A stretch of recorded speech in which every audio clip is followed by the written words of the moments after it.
Before we get to this week's episode of Business Over a Brew, let me tell you about my friends at Roberts Motors. You know, one of our favorite episodes here on the show was when we had a chance to sit down with Sam and John Roberts. If you haven't had a chance to watch that episode, go back and take a look at it. It's great to see the interaction between not only two business partners, but of course father and son as well.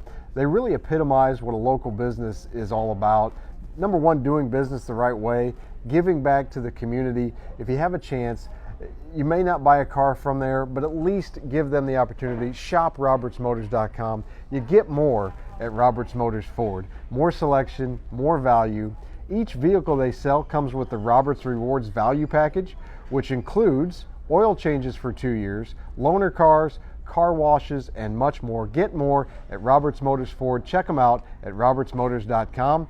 Now enjoy this week's episode of Business Over a Brew.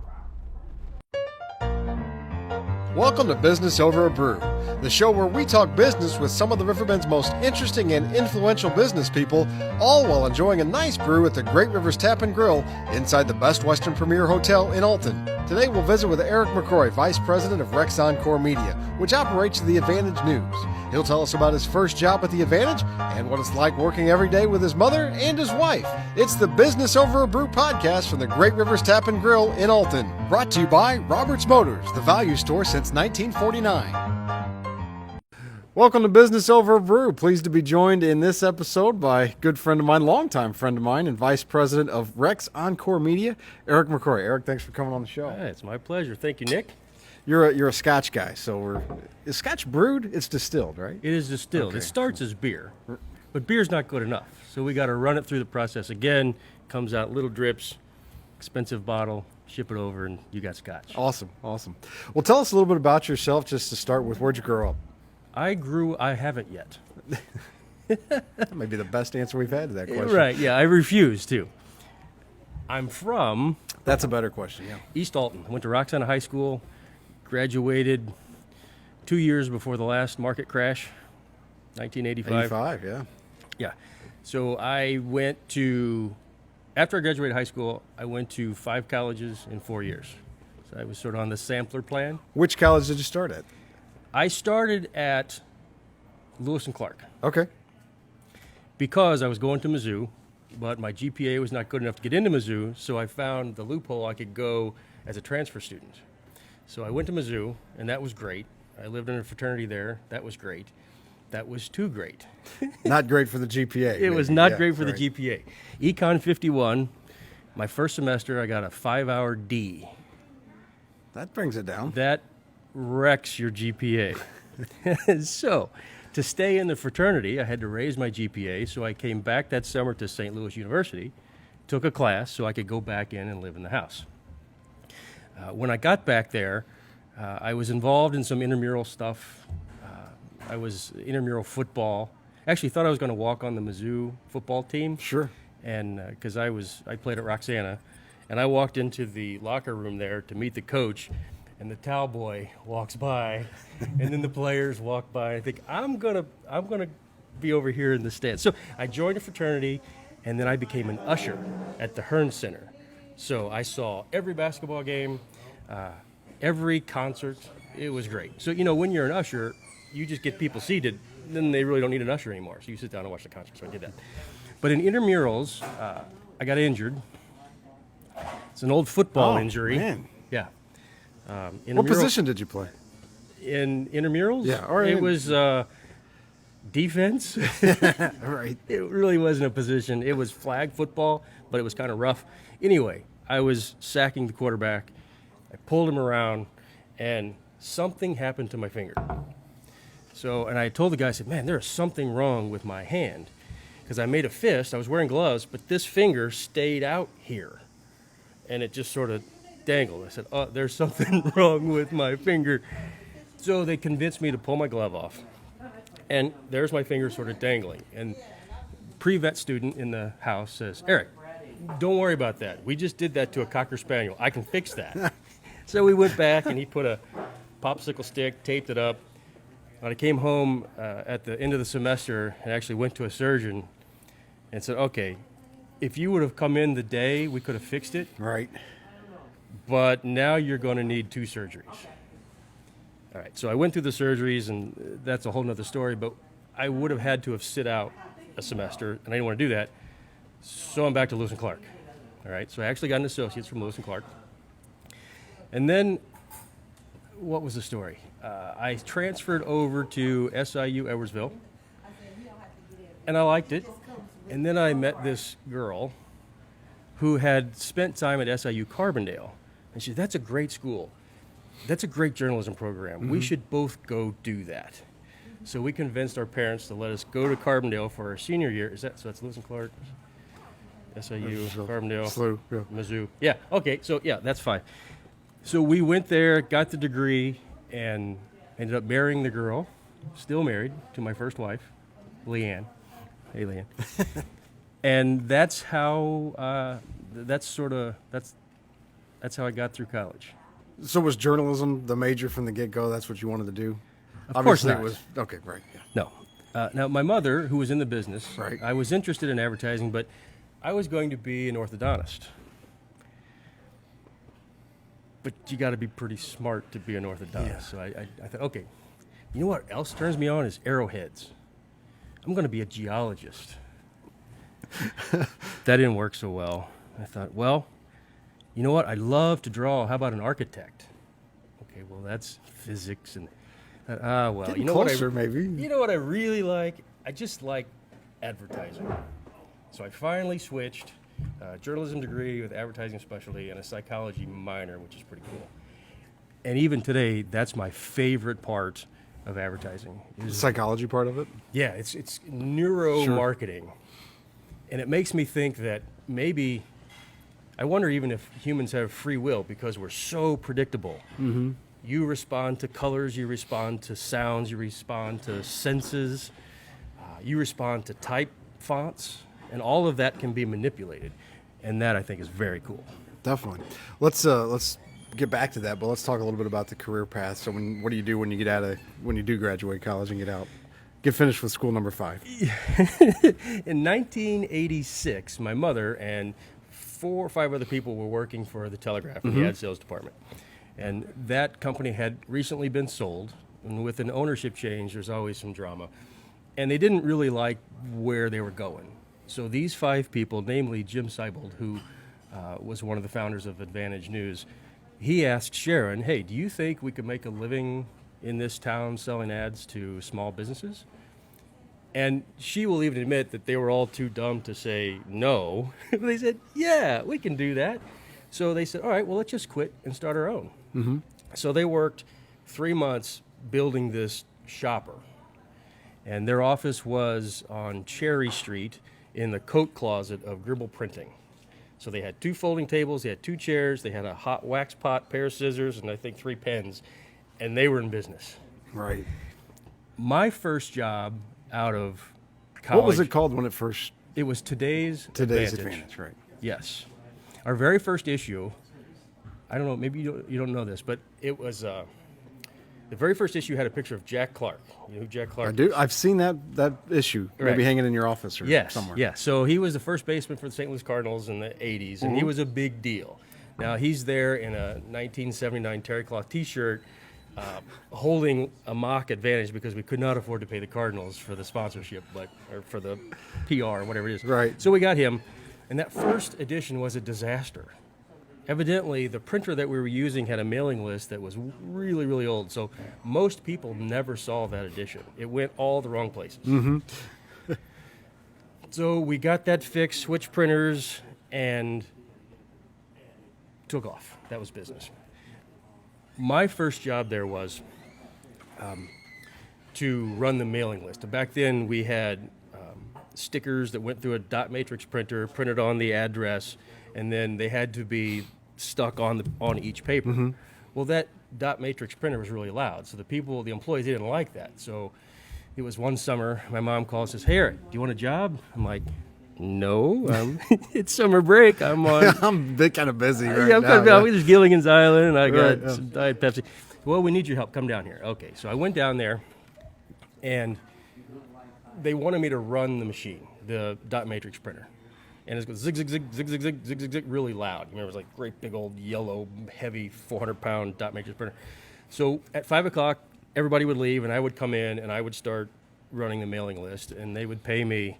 I was making $1 every 15 minutes. And I thought, man, that's awesome. Living. Yeah, I'm just sitting here. We had a little black and white television that would pick up, I don't know if it was Dr. Phil at the time, but I could watch that while this thing, and then the paper would jam, and I would go fix it, start it, and then watch the rest of whatever's on TV. That was my first job there. Like to go back to that sometimes, huh? Yeah, yeah. But the one day, I was in there, zig, zig, zig, zig, zig, zig, zig, and there had been a consultant there earlier in that day, and they had set up these new computers. And he was going to come back later in the weekend and train the graphic artists how to do it. Well, I was curious, so I went over to the computer, and I sat down, and I hit the button. Bong was the sound. And a little smiley face comes up on the screen like, oh my God, that is the coolest thing I'd ever seen. And there's this thing, you move it around, it's like this pointer on the screen. And we had been using something called WordStar, and you had to type in all the commands, and it was awful. But this, what is a Macintosh computer? It would change my life, because at that point, I was hooked. So now when I would go in and run the mailing list, I'd also go over to the production side, and I'd pull out any ads that they didn't get done for the day, and I would sit down, I taught myself this Macintosh how to make print ads. And that started this wheel. And that was a long time ago. That was a long time. That was 1987, 86, something like that. So did you do that throughout college, or? Well, no. Yes, I worked summers, and I worked breaks and that kind of thing.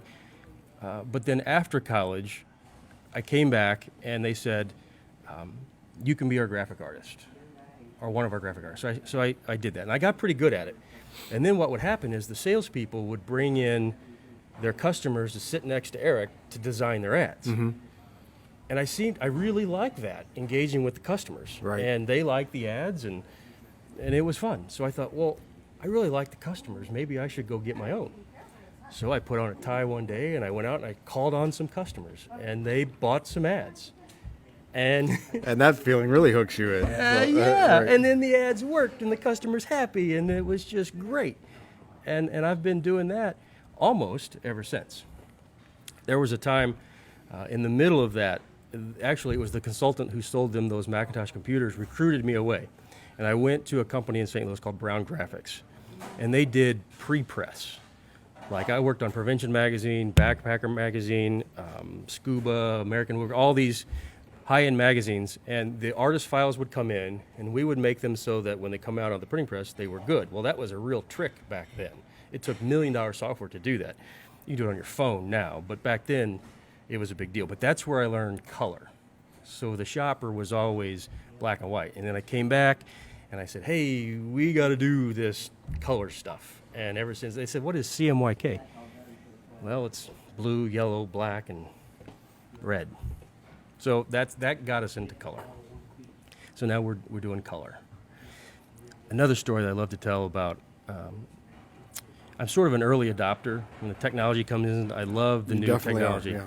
And I came in and I told Jim, who was the founder, I said, there's a new piece of equipment we've got to get. It's going to change everything. And he knows me, and he says, oh, that's a fad. You know what, Eric and his ideas, that's great. I said, it's $1,200. But it's going to change the way we do business. He said, well, it's okay with me if it's okay with your mother. So I went in and told her the whole thing. So I brought it in, I set it up. It was a fax machine. A fax machine. Now, that was when nobody else had a fax machine, except Baxter's Distributing had a fax machine, and Wally Burger Buick had a fax machine, so we would fax each other. The three of you. Yeah. But yeah, and he called it hot wiring. Like if we were going to send a proof, you hot wire that down to Burger Buick. And it wasn't too much longer. We got into email, and he still said hot wire that. So we hot wired it. Talk a little. We've got, as any small business or local business, I guess. There's oftentimes a family dynamic involved there, and there has been for you for really as long as you've worked there, I suppose. Yes. I'm a big fan of nepotism. If it wasn't for that, I wouldn't have a job. In fact. My mother started it, so I'm there. And for the last many years, 13 years, my wife works there as the business manager. And for a while, my son was writing. He had a pseudonym that he went. So I thought if I could get my dad a gig down here, it would be a family affair. Right. But can you imagine working with your mother and your wife every day? It's hard to imagine. At the dinner table at night, my son would say, "Is there nothing else we can talk about besides work?" Because then you can't clock out when that's everybody's job. I mean, that's a challenge for me and my wife. Or it doesn't work there, but it dominates your thoughts as running the business. It's hard to get away from, and when your spouse is working there and your mom is working there, it's even multiply that. It's insane. It's insane. You know, Thanksgiving dinner, what are we talking about? The paper. Right. Birthdays, we get together, we're talking about the paper. I mean, that's just the way it is. That's it. It's moderate, And maybe a good thing in some ways, even. well, it's moderately annoying to the extended family who don't work there. You can see the eyes roll, but yeah, that's what we talk about. Sure. What are some of the challenges that brings about, other than just not having anything else to talk about? Well, a lot of people come to work with us, and it's weeks before they realize that Leanne is my wife or Sharon is my mother, because I call her Sharon. I think it's weird for me to yell through the office, "Mom!" I mean, I just think it's weird. And it's very professional the way we act, because we both have the paper's interest at heart. That's what we want. It's everything. It's the life for both of us. So it's a very professional relationship. It just, at some point, you probably need a break. And there's no break when everybody works there. Right. Well, there's certainly been an evolution for the company, different ownership groups and different strategies. Talk about a couple of those milestones in the history of the business. In 2013, my mother and her business partner sold the company to John Simmons. He had it in mind that this town needs a newspaper. At the time, the daily newspaper was under different ownership, and it was very, very thin, and there just wasn't a lot to it. So we thought, well, let's start a newspaper. He called one day and said, "Hey, we're going to start a newspaper. You're going to run it." And I said, "Well, what about the Advantage?" And he's like, "Oh, I'm going to buy that too." Okay, so we got together and we launched this weekend newspaper. We sold lots of subscriptions, about 7,000 subscriptions, and turns out that's really, really good, but we didn't know that. We thought, well, only 7,000 subscriptions, we got to stop that. So the newspaper only lasted about 4 months in 2014. So we had the shopper on Wednesdays that was delivered, and we had this newspaper thrown on Sundays. So we put them together, and now we have this hybrid that's on Fridays. It's probably the only newspaper that is supported solely by advertising, which is a terrible business model. There's no one pays a subscription, so our profit margin is very, very small, but it's enough, and people seem to like it. In a weekly newspaper, you can't compete with breaking news. I mean, Right. That's your department, and even the daily paper now can't do that, because if it comes out in the morning, it's too late. Right. I think you can see the car burning on the side of the road through a Facebook live feed. So we stay away from that. We do have an editorial staff, and we're really, really strong on sports. Not so much that we report the box scores, but there's always a story in the game. So we want to tell that story. And there's usually something going on in the lives of one of the players or the coaches or something like that, and that people love that. Right. There's one example. There was and you have a really good team that does that. Oh, thank you. I think I actually heard one on the radio today. How about that? Bill Roseberry. Yes. He says, "I hope Eric McRoy's not listening." He's a frequent guest. Yes, he is. Yes, he is. We're so fortunate to have him because he loves his job. And all of the high school sports parents, athletes, coaches, they all love Bill. And the things he knows. He knows stats. He writes a sports trivia for us each week, and I don't know how he knows this stuff, but he knows a lot. He does. He knows a lot. So sports is sort of our thing.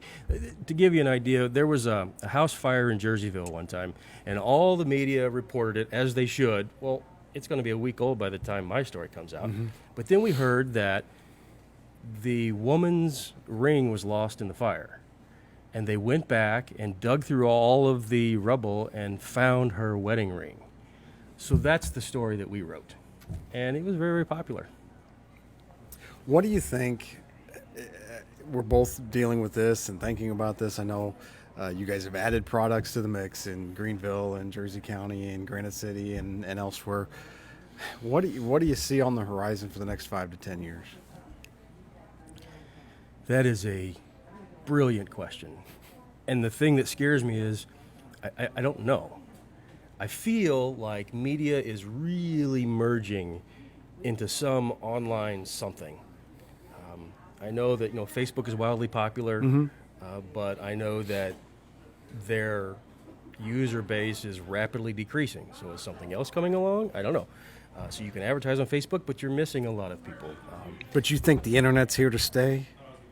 It may. I thought it was a fad. It may be here to stay. All right. Yeah. Guess we'll have to live with that. Yes. But you know what? I think I'm working on a package now. It's a tradigital advertising package. Traditional media paired with digital, and I think that's where we're going. I know for a fact that traditional media, like us, drives the most Google search. All right?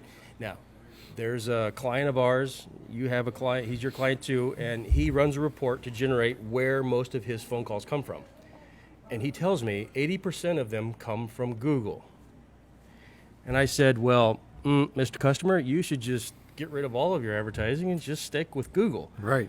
And he knows that is not the case. In his industry, attribution is a big word. They hear a commercial on the radio, so then they Google that guy and they call him. They see an ad in the paper. And they Google that. Even if I put the web address in the ad, they're still Googling. Right. So Google gets the credit for that lead. But the small businesses around here know that it's traditional media that's driving the Google search. It's a lot like 20 years ago. People would say, how did you hear about it? And probably the most common answer was, I looked you up on the Yellow Pages. Yes. But they picked you out of the Yellow Pages for a reason, because they saw your ad somewhere else. Absolutely. And that's a lot what Google is right now, I think. I think so. Another one of my favorite stories was there was a furniture store that was going out of business, and we ran a promotion for them, but he wanted to know from where the leads were coming. So we made a little sheet, and when they would check out the customer and say, how'd you hear about us? It was radio, TV, print, or other. And TV got the most checks. The interesting thing is, never in the history of the business have they run a TV commercial. Right, yeah. But the truth is, people really don't know what's driving them. And if you do a survey, most people are going to pick B if they don't know. And they don't like to admit that they were manipulated by an ad. Right. Well, we're about out of time. I just like to say that it's, we're competitors in many respects, but I'm glad we got to become friends a long time ago. And thanks for coming on the show, and appreciate all you do for the community. Well, it's my pleasure. It's a great time, Nick. Thanks for having me.